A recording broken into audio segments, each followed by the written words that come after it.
Welcome back, Daily Dose of Doom and Gloom. Dave the Doomer. So, I want to talk about gold and Bitcoin a little bit.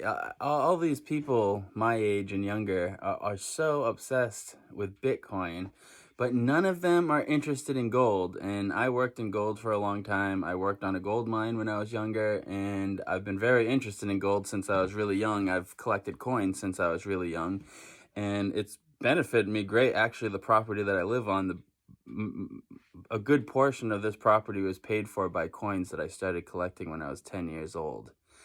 And by the time I bought this property in my 30s, those coins were worth like probably 5-6 times what they were worth when I got them as a kid. So I've always been kind of a gold bug. I've always been pro gold and collecting gold, and I think you should keep as much as 50% of your wealth in gold personally, and silver, of course, but gold is really the metal that has always been desired throughout history. So I think gold's really the thing. But then I talk to these people about Bitcoin, and a lot of people are like, oh, Bitcoin is the new gold. Like, it's going to be easier to use. It's digital. You can keep it on your phone. You can, send it across seas in seconds. But something that a lot of people don't understand is because you're so used to having the power when you switch on your flip. You flip on your switch, it's like the power comes on, and you're so used to that, you don't think that will ever not exist. But it will not exist. Maybe not for a long period of time, but there's going to be times where the power is not available. And where I live, the power is not available ever. I don't even have power on the road here out in front of my place. I run off of all solar here at my place. But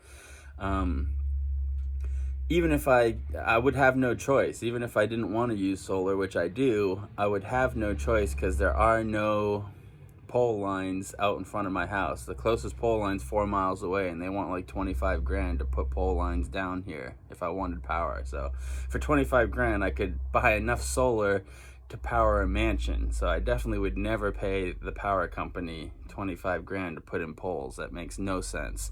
It would bring the value of my property up, but so does the solar. So does having infrastructure right on the property.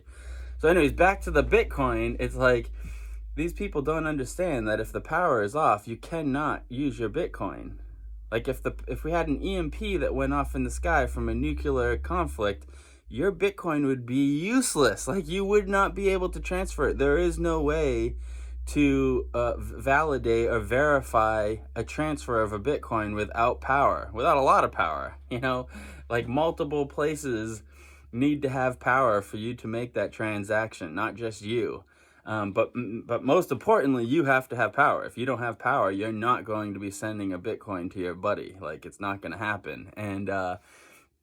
And for some reason, people just don't understand. When you say that, people are like, oh, well, never in my life has the power gone off for more than a day. It's like, okay, well, what if it does?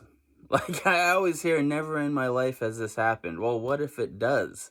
Like, what if it does happen? Like, what if one day you wake up and the power is not on anymore? It's like, you won't be able to go to the bank and even get your money out of the bank, your cash, your US dollars. You won't even be able to get out of the bank if the power is off. The bank will just stay closed for the day. So you definitely aren't going to be able to send Bitcoins anywhere when the computer is not up and running. And for some reason, people don't understand that. Even if you're in the same room with your buddy and you both have cell phones that have been charged on the solar panel, you cannot validate that transfer. So you cannot send coin to your buddy. Even though he's in the room with you, Bitcoin cannot be transferred.